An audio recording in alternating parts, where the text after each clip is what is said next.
Estamos aqui no stand da Som Maior. Eu não estou falando muito alto porque está acontecendo ali a transmissão do Avesso, mas o Theo apareceu aqui agora, deu uma atrasada. Vídeo de Floripa é complicado, né, Theo? Mas foi tranquilo, graças a Deus. Aí tem o Fabiano, que foi meu transporte, é o cara que está comigo há muito tempo, que bom que deu tudo certo. Maravilha, chegou aqui, palestrante do Empreende SC, vai trazer hacks de venda, hacks de hacker mesmo, né? De quebrar o sistema para chegar onde quer. Como é que tu vai apresentar essa palestra aqui no Empreende? Que legal, essa é a ideia, assim, eu gosto muito de palestra prática, né, eu não sou da palestra só teórica, eu acredito que se a gente conseguir aplicar pelo menos uma coisinha que a gente viu na palestra, valeu a pena, né. Então eu vou trazer principalmente hacks mais estratégicos, então o que em estratégia a gente pode pensar para ter melhor desempenho em vendas, etc, mas também operacionais e táticos. Falar um pouquinho de persuasão, falar um pouquinho sobre alguns frameworks, né, alguns modelos que já são pré-estabelecidos, para o pessoal, desde o pessoal que tem mais um varejo, por exemplo, até o pessoal que vende produtos mais complexos poder aproveitar. Espero poder fazer diferença aí no dia a dia pro pessoal.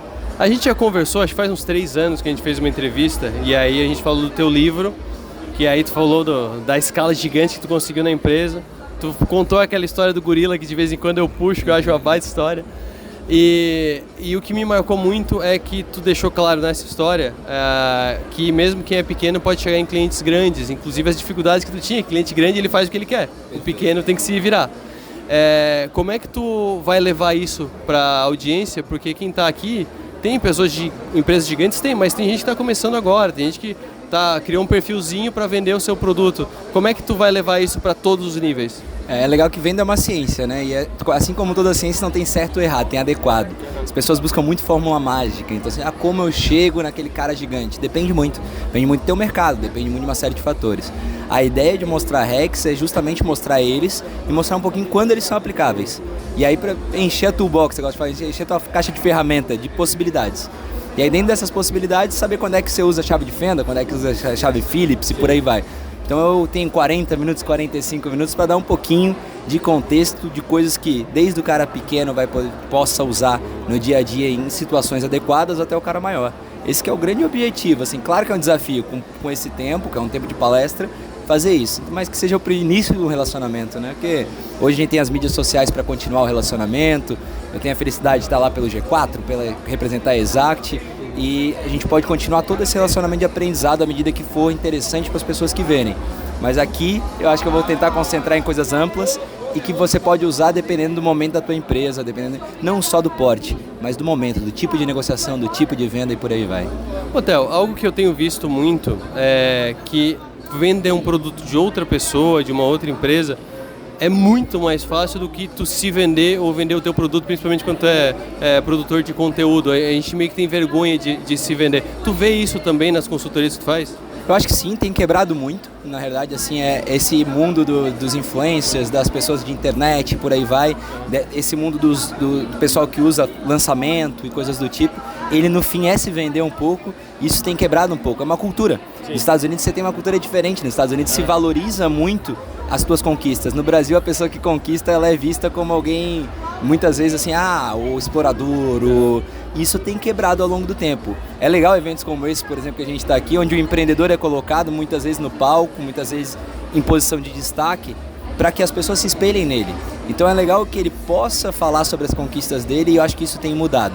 Falar sobre a tua própria conquista é muito difícil porque você não pode falar também de um jeito que pareça que você está querendo se gabar ou fazer... Então hoje existem meios para que você faça isso. Storytelling é um desses meios, né? Contar uma história onde você estava lá como um participante da história faz com que você não fique boçal, vamos dizer assim, e que você ainda assim se coloque como alguém e mostre o que você é capaz e as tuas conquistas. E dividir a conquista também é interessante. Então quando eu te ajudei, nós estávamos juntos. Então por que eu vou contar só a minha? Quando eu conto uma história, eu te coloco na história e a conquista é nossa. E isso vai amenizando. Então são técnicas, gatilhos mentais, eu falo muito sobre isso. Eu gosto muito de estudar comportamento humano, né? É uma das minhas frentes que eu mais falo. E essas técnicas ajudam muito no dia a dia. E tem também aquela barreira da vergonha, né? A gente fica meio com vergonha de falar, e se der errado, o que vão falar na minha rua, o que vão falar na minha família, né? Eu gosto de falar que a gente tem mais memória do que os nossos clientes, tá? Então as pessoas se acham muito importantes. É como o vendedor que diz assim, o cara não quer mais falar comigo. Por quê? Eu liguei 3 vezes e o cara não me atendeu. Você não é tão importante assim. Talvez ele esteja, né, no hospital, talvez ele esteja com um problema pessoal, talvez ele esteja... E é a mesma coisa, a gente acha que as pessoas vão nos julgar, porque porque a gente falou um erro, cometeu um erro, ou falou uma coisa que não foi tão legal e nunca mais vão esquecer. Isso não existe. Mesmo aquelas pessoas que cometem, tu vê, né? Vamos falar de uma coisa bem dia a dia. Tu olha Big Brother, vamos dizer assim. O cara que foi o vilão, ele vira vilão por um tempo determinado. Depois daquilo, aquilo vira inclusive uma trend pra ele, ele consegue se conectar e aproveitar aquela oportunidade. Aquele erro que ele cometeu, aquilo vira um gancho. Sim. Então, se você souber aprender com os erros, fazer dos erros um posicionamento de retorno, existem estratégias para isso. E você tem que se expor. Você só consegue chegar a algum lugar se expondo. Eu tô até com uma das camisetas da minha linha, né? Não existe crescimento acelerado sem risco. E eu acho que é isso. Se você não se arriscar, você não vai conseguir crescer porque você não vai captar as oportunidades. Só que o risco traz os erros também. Você tem que aprender com os erros e saber contornar erro. É isso aí. Prazer conversar contigo. Capricha aí na palestra. Prazer é meu, cara. Vou tentar dar o máximo aí para somar, para gerar ROI, retorno sobre investimento do pessoal aqui de tempo e de dinheiro. Espero que gostem. É isso aí. Esse é o Theo Orozco, palestrante do Empreende EC, traz os hacks de venda. Tem vendedor nato ou todo vendedor pode ser aprendido? Tem vendedor nato, que ele tem a predisposição mais interessante, que são características, a gente fala que são as soft skills, né? Então são as habilidades que não são tão específicas. Por exemplo, comportamentais, proatividade, capacidade de resiliência, capacidade de comunicação. Isso faz um vendedor nato. Mas assim como tem um jogador de futebol nato, se esse jogador de futebol nato não treinar, não levar a sério, não tiver rotina, ele não chega.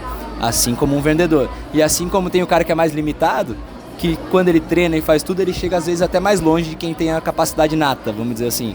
Agora, peixe não sobe em árvore também. Então tem que cuidar, você tem que ter uma predisposição mínima, mas a partir daquela predisposição eu acredito que sim, possam ter vendedores que não eram tão natos, que chegaram mais longe do que vendedores natos. Maravilha, eu sigo aqui no Empreende. Até a próxima.